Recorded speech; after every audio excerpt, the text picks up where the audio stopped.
ദൈവത്തിനാമം മഹത്വപ്പെടുമാറാകട്ടെ. ഇപ്പം നമ്മൾ ഏത് നോമ്പിലൂടെ പൊയ്ക്കൊണ്ടിരിക്കുന്നത്? വിജിലന്റ് സ്ലിഹ നോമ്പ് അല്ലേ? ഓക്കെ, ഇത് എത്ര പേരുടെ നോമ്പ്? 12. കറക്റ്റ്. നിങ്ങൾ 12 ആണോ 13 ആണോ? 13. കർത്താവിന് എത്ര ശിഷ്യന്മാരായിരുന്നു ഉണ്ടായിരുന്നത്? പിന്നെ എന്തിനാ 13 നോക്കുന്നത്? സെന്റ് പോളിൽ ഇരുന്ന കാര്യമൊക്കെ അറിയാം. സെന്റ് പോളിനെ കൂടെ ആഡ് ചെയ്തിട്ടാണ് നമ്മൾ സത്യം പറയാമെങ്കിൽ ഈ നോമ്പ് നമ്മൾ നോക്കുന്നത്. അങ്ങനെയാണെങ്കിൽ കർത്താവിൻ്റെ പ്രധാനപ്പെട്ട ഒരു ശിഷ്യനായിരുന്നു യൂദ. യൂദ പോയിട്ട് പകരം ആരെയാണ് എലക്ട് ചെയ്തത്? മത്യാസ് അല്ലേ?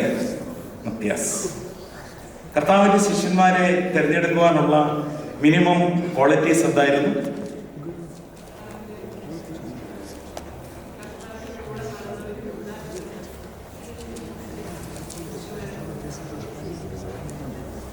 കാരണം ഈ സെലക്ഷനിൽ മിനിമം ഒരു ക്വാളിറ്റി വേണം, ക്രൈറ്റീരിയ വേണം അല്ലേ? ഈ സെലക്ഷൻ പ്രോസസ്സിന് എല്ലാത്തിനും ഉണ്ടല്ലോ. ഒരു അച്ഛനാവണമെങ്കിലും ഒരു സെലക്ഷൻ പ്രോസസ്സ് ഉണ്ട്. നിങ്ങളൊരു ഏത് പ്രൊഫഷനിൽ വർക്ക് ചെയ്യുമ്പോഴും അതിനൊരു സെലക്ഷൻ പ്രോസസ്സ് ഉണ്ടല്ലോ. അങ്ങനെയാണെങ്കിൽ കർത്താവിൻ്റെ ശിഷ്യന്മാരെ എലക്ട് ചെയ്യാനുള്ള ആ പ്രോസസ് അല്ലെങ്കിൽ മിനിമം ക്രൈറ്റീരിയ എന്തായിരുന്നു?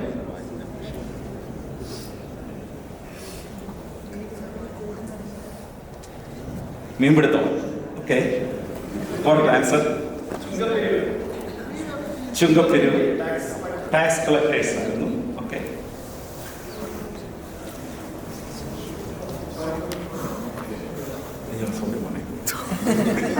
അവൻ ക്യാമറ വെച്ചിട്ടുണ്ടായിരുന്നു.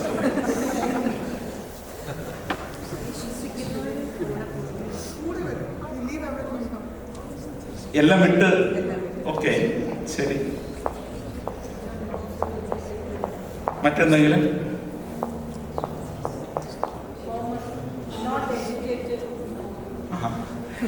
എഡ്യൂക്കേഷൻ വേണ്ട.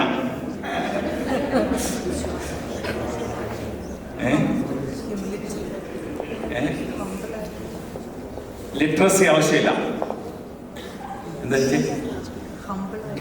ഹമ്പിളായിട്ടുള്ളവര് പോരട്ടെ. നമുക്ക് ഇന്നൊരു തീരുമാനം ഉണ്ടാക്കണം.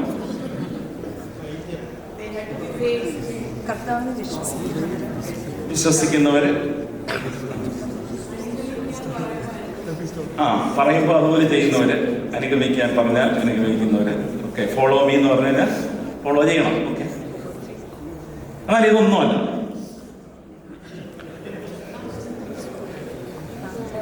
അതിൻ്റെ ആദ്യത്തെ ക്രൈറ്റീരിയ എന്ന് പറയുന്നത് കർത്താവ് സെലക്ട് ചെയ്തായിരിക്കണം. 1.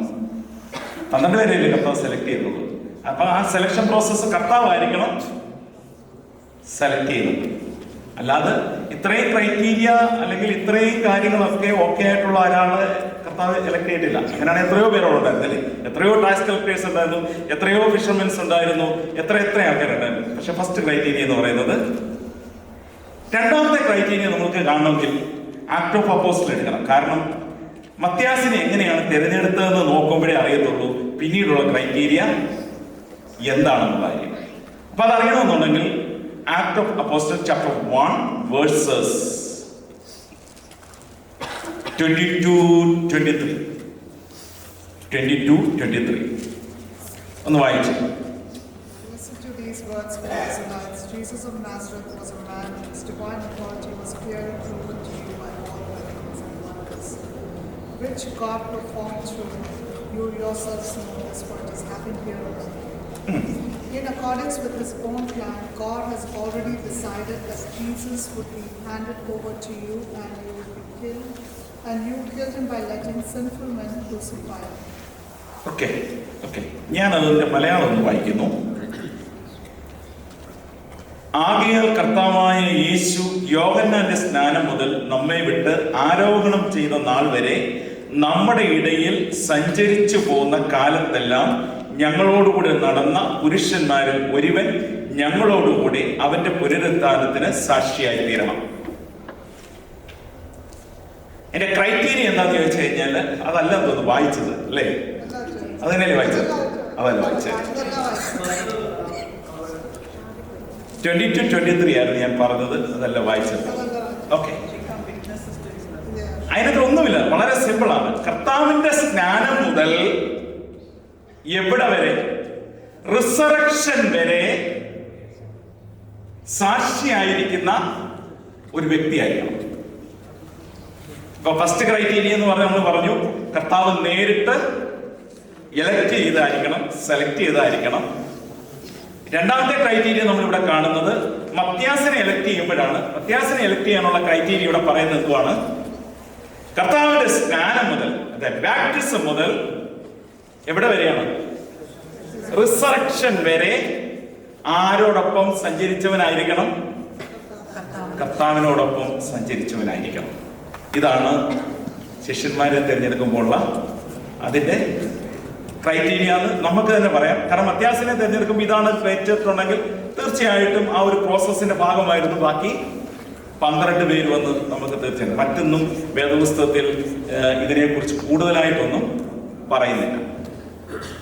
ഇനി അടുത്തത് ആദിമസഭയെ പറ്റി പറയാനാണ് ഞാൻ ആഗ്രഹിക്കുന്നത്. സത്യം പറയുന്നത് ഇന്ന് നോമ്പായതുകൊണ്ട് ഞാൻ ജസ്റ്റ് ഇതിനെക്കുറിച്ച് ഒന്ന് പറഞ്ഞുള്ളൂ. ആദിമസഭ, അപ്പോസ്തല പ്രവർത്തികൾ 2-ാം അധ്യായം, ബോബി ഡോക്ടറെ 2-ാം അധ്യായം versus 43-47. Chapter 2 verses 43-47. Many miracles and wonders were being done through the apostles, and everyone was filled with awe. All the believers continued together in close fellowship and shared. ആരും കേൾക്കുന്നില്ല. ബോബി ഡോക്ടർ മാത്രമേ കേൾക്കുന്നുള്ളൂ. മലയാളത്തിൽ ആയിക്കോട്ടെ, ഞാനിവിടെ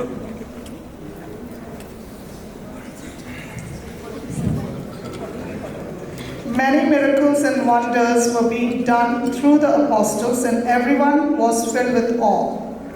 All the believers continued together in close fellowship and shared their belongings with one another. They would sell their property and possessions and distribute the money among all, according to what each one needed. Day after day, they met as a group in the temple, and they had their meals together in their homes, eating with glad and humble hearts, praising God and enjoying the good will of all the people. And every day the Lord added to their group those who were being saved. ആദിമ ചർച്ചിനെ പറ്റിയും ആദിമ ചർച്ചിലെ വിശ്വാസികൾ എങ്ങനെയാണ് ജീവിച്ചതിനെ പറ്റിയും സഭയുടെ ഒരു first form എന്താണെന്നുള്ളതിനെ പറ്റി അവിടെ പറയുന്നത്. പിന്നെ മലയാളം ഞാൻ ഇനി പറയാം. എല്ലാവർക്കും ഭയമായി അപ്പോസ്തലന്മാരിൽ വളരെ അത്ഭുതങ്ങളും അടയാളങ്ങളും നടന്നു. വിശ്വസിച്ചവർ എല്ലാവരും ഒരുമിച്ചിരുന്നു. ആദിമ ചർച്ചയാണ്. സിനഗോഗ് മാറി ചർച്ച എന്ന് പറയുന്ന ഒരു ഫോർമാറ്റിലേക്ക് വരുമ്പോൾ വിശ്വാസികൾ എങ്ങനെയാണ് എന്നുള്ളതിനെ പറ്റി പറയുകയാണ്. സകലവും പൊതുവക എന്നെണ്ണുകയും, എന്റേതെന്നോ നിന്റേതെന്നോ ഒന്നുമില്ല, സകലതും ജനറലാണ്, എല്ലാവർക്കും. എനിക്ക് എന്തുണ്ടോ അത് നിങ്ങൾക്കൂടെ ഉള്ളതാണ്, നിങ്ങൾക്ക് എന്തുണ്ടോ എനിക്കൂടെ ഉള്ളതാണ്. അത് കഴിഞ്ഞ് പറയുന്നത് ജന്മഭൂമികളും വസ്തുക്കളും വിറ്റ് അവനവന് ആവശ്യമുള്ളതുപോലെ എല്ലാവർക്കും പങ്കിടുകയും. അപ്പൊ ഈ ആദിമസഭയിലേക്ക് ജോയിൻ ചെയ്തവർ ചെയ്തത് എന്താണ്? ആദ്യം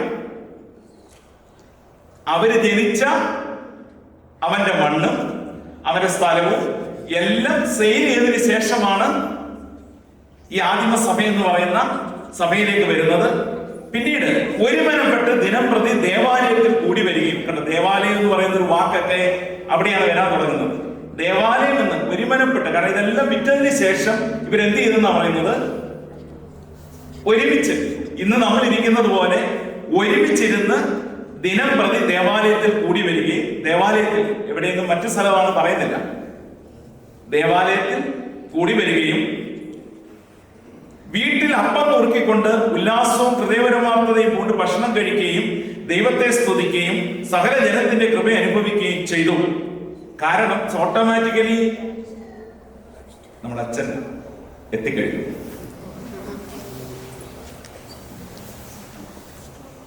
എല്ലാം പൊതുവകയെന്ന് എണ്ണി എല്ലാവർക്കും ഡിസ്ട്രിബ്യൂട്ട് ചെയ്തതിനു ശേഷം അവരവരുടെ ജീവിതത്തിൽ വളരെ സന്തോഷത്തോടുകൂടി കഴിഞ്ഞെന്ന് പറഞ്ഞ് ഇതിന്റെ ബാക്കിയുള്ള ഭാഗത്തെ പറ്റി ഞാൻ പിന്നീട് പറയാം. ബഹുമാനപ്പെട്ട റോണി അച്ഛൻ എത്തിച്ചേർന്നു. എല്ലാവരുടെയും നാമത്തിൽ പ്രിയപ്പെട്ട റോണി അച്ഛനെ സ്വാഗതം ചെയ്യുന്നു.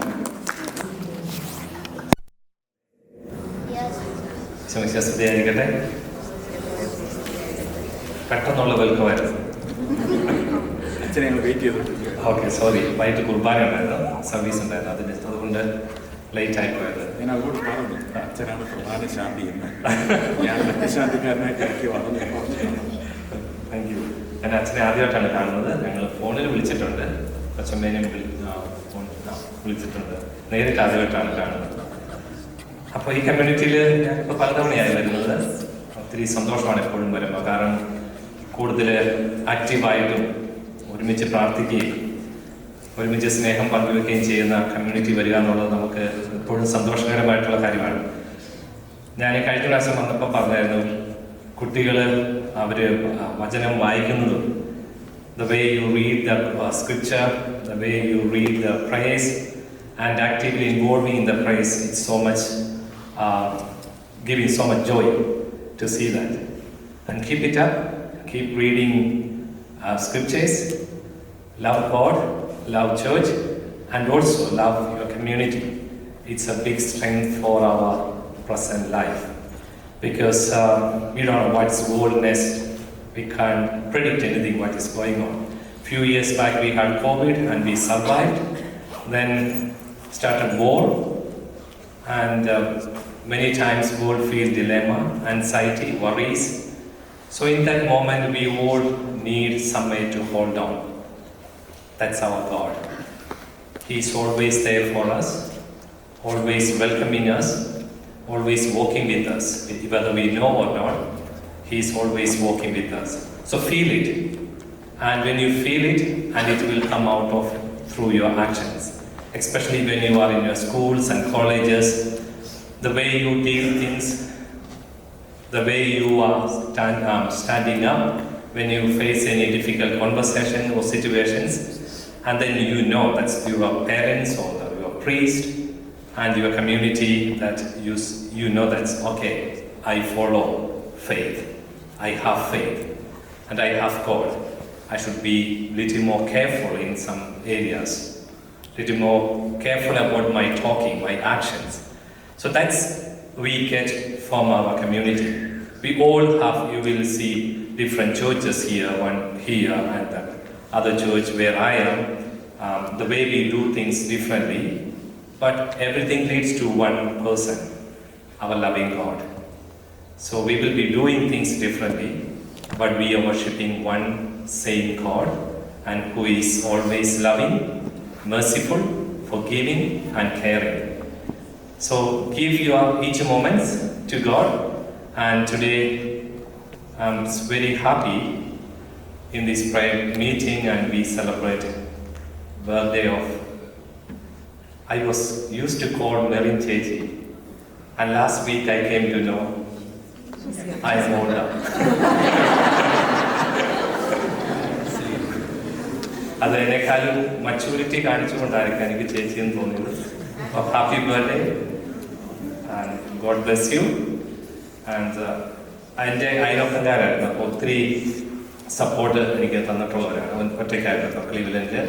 എപ്പോഴും വിളിച്ച് അന്വേഷിക്കും, നമ്മുടെ ജിതിൻ ചേട്ടൻ എപ്പോഴും വിളിച്ച് അന്വേഷിക്കും. ജിതിൻ ചേട്ടനാട്ടോ വിളിച്ചന്വേഷിക്കാറുണ്ട്, എങ്ങനെ പോകുന്നു, കുറച്ച് നാൾ സംസാരിക്കാതിരുന്ന എങ്ങനെയുണ്ട്, കാര്യങ്ങൾ ഓക്കെ ആണോ, ഹെൽത്ത് ഓക്കെ ആണെന്നൊക്കെ എപ്പോഴും ഒരു ചേട്ടൻ്റെ സ്ഥാനത്ത് നിന്ന് വിളിച്ചന്വേഷിക്കുന്ന ആളാണ്. അപ്പം അവരിലൂടെയാണ് ഞാൻ ഈ കമ്മ്യൂണിറ്റിയുമായിട്ട് പരിചയപ്പെട്ടത്. അപ്പം ആ സ്നേഹം എപ്പോഴും കീപ്പ് ചെയ്യുന്നുണ്ട്. അതാണ് നമുക്ക് വേണ്ടത്. നമുക്ക് ഡിഫറൻസസ് ഒരുപാട് കാണും, പക്ഷേ നമ്മളെ എല്ലാവരും ഒന്നിച്ച് കൂടുന്ന സ്നേഹം, ഒന്നിച്ച് കൂടുന്ന ദൈവം നമുക്കെല്ലാവർക്കും കോമൺ ആയിട്ടുള്ളതാണ്. അതിപ്പം നമ്മുടെ കുടുംബജീവിതത്തിലേക്കാണെങ്കിൽ പോലും, നിങ്ങളുടെ കുടുംബജീവിതത്തിലേക്കാണെങ്കിലും 2 പേര് അല്ലെങ്കിൽ 3 പേര് 4 പേര് ഫാമിലി ആയിട്ട് ജീവിക്കുമ്പോൾ ഒരുപാട് ഡിഫറൻസസ് ഉണ്ട്. Every individual is unique. We have our own differences. പക്ഷെ ആ ഡിഫറൻസസിൻ്റെ ഉള്ളിൽ നമ്മളെ കോമൺ ആയിട്ട് ബന്ധിപ്പിക്കുന്ന പലതുണ്ട്, അല്ലെ? കുടുംബജീവിതത്തിൽ സ്നേഹമുണ്ട്, നിങ്ങളുടെ വിട്ടുകൊടുക്കലുണ്ട്, പരസ്പരം അക്സെപ്റ്റ് ചെയ്യുന്നുണ്ട്, മറ്റുള്ളവർക്ക് വേണ്ടി ജീവിക്കുന്നതിൻ്റെ ത്യാഗമുണ്ട്. ഇതൊക്കെ ഏറ്റെടുക്കുമ്പോഴാണ് ജീവിതം മനോഹരമായിട്ട് മാറുന്നത്. അല്ലെങ്കിൽ എല്ലാവരും ഒരുപോലെയാണ്, എല്ലാം ഓൺ പ്ലേറ്റിലാണെങ്കിൽ നമുക്ക് കുറച്ച് കഴിയുമ്പോൾ ബോറടിക്കും. അതുകൊണ്ട് ഈ ഡിഫറൻസസ് ആണ് നമ്മളെ മുന്നോട്ട് കൊണ്ടുപോകാൻ വേണ്ടി നമ്മളെ നയിക്കുന്നത്. അപ്പം കുട്ടികളോട് പറഞ്ഞതുപോലെ കമ്മ്യൂണിറ്റി എപ്പോഴും സ്ട്രോങ് ഹോൾഡാണ്. കമ്മ്യൂണിറ്റി എപ്പോഴും നമ്മളെ ഒരുപാട് വളർത്തുന്നതാണ്. തളർത്തുന്നതാക്കാതിരിക്കാൻ വേണ്ടി നമ്മൾ പ്രത്യേകം ശ്രദ്ധിക്കണം. ഒരുപാട് ഉദാഹരണങ്ങൾ നമ്മുടെ ചുറ്റുപാടുമൊക്കെ ഉണ്ട്, പല പല മേഖലകളിലൊക്കെ ഉണ്ട്. പക്ഷേ അത് മാനുഷികമായ കുറവുകളെ നമ്മൾ കൂടുതലായിട്ട് ഉയർത്തി കാണിക്കുന്നത്. നമുക്ക് എല്ലാവർക്കും കുറവുള്ളവരാണ്, മനുഷ്യർക്ക് കുറവുണ്ട്. ആ കുറവിനെ മാത്രം നമ്മൾ പ്രൊജക്റ്റ് ചെയ്യുമ്പോഴാണ് നമ്മൾ ദൈവത്തെ മറന്നു പോവുക, നമ്മളെ ഒരുമിച്ച് കൂട്ടിയവരെ മറന്നു പോവുക, നമുക്ക് വേണ്ടി അധ്വാനിച്ചവരെ മറന്നു പോവുക, നമ്മളെ ഇവിടെ വരെ എത്തിച്ചവരെ മറന്നു പോകുന്നൊക്കെ നമ്മുടെ കുറവുകളെ നമ്മൾ പ്രൊജക്റ്റ് ചെയ്യും. നമ്മളത് ചിലപ്പോഴും കഴിവായിട്ട് പ്രൊജക്റ്റ് ചെയ്യും. അതല്ല, നമ്മളെ ഒന്നിപ്പിക്കുന്ന ഒരുപാട് ത്യാഗങ്ങളുണ്ട്, മറ്റുള്ളവരുടെ ദൈവത്തിൻ്റെ സ്നേഹമുണ്ട്, കരുതലുണ്ട്, നമ്മുടെ വിട്ടുകൊടുക്കലുണ്ട്, നമ്മുടെ കഷ്ടപ്പാടുകളുണ്ട്. അതനുസരിച്ച് മുന്നോട്ട് പോകാൻ വേണ്ടി നമ്മൾ പ്രത്യേകമായിട്ട് ശ്രദ്ധിക്കാവുന്നതാണ്. പ്രത്യേകിച്ച് ഈ ലോകത്ത് ജീവിക്കുമ്പോൾ നമുക്ക് വിജിലൻ്റ് ആവുക എന്നുള്ളത് വളരെ ഇമ്പോർട്ടൻ്റ് ആണ്. പേരൻസ്, നിങ്ങൾ പരസ്പരം നിങ്ങളുടെ സംസാരത്തിൽ, നിങ്ങളുടെ പെരുമാറ്റത്തിൽ, നിങ്ങൾ ഡീൽ ചെയ്യുന്ന കാര്യങ്ങളിലൊക്കെ എപ്പോഴും വിജിലൻ്റ് ആകുക. കുട്ടികളിൽ ഒരു മാറ്റം വരുമ്പോൾ വിജിലൻ്റ് ആകുക. എന്താണ് അവരുടെ ജീവിതത്തിൽ നടക്കുന്നതെന്ന് സ്വസ്ഥതയോടുകൂടി ചോദിക്കുക, എന്താണ് സംഭവിക്കുന്നത്. അങ്ങനെയൊക്കെ വരുമ്പോഴാണ് നമുക്ക് കൂടുതലായിട്ട് പുതിയ ജനറേഷനെ മനസ്സിലാക്കാൻ പറ്റുക, അവരുടെ പ്രശ്നങ്ങൾ മനസ്സിലാക്കാൻ പറ്റുക, അവരെന്താണ് ആഗ്രഹിക്കുന്നുള്ള കാര്യങ്ങൾ നമുക്ക് മനസ്സിലാക്കാൻ പറ്റുക. അതുകൊണ്ട് നമുക്ക് ഒന്നിച്ച് മുന്നോട്ട് പോകാം, ഒന്നിച്ച് ജീവിക്കാം. അപ്പോഴാണ് നമ്മുടെ ജീവിതം കൂടുതലായിട്ട് മനോഹരമായിട്ട് മാറുക.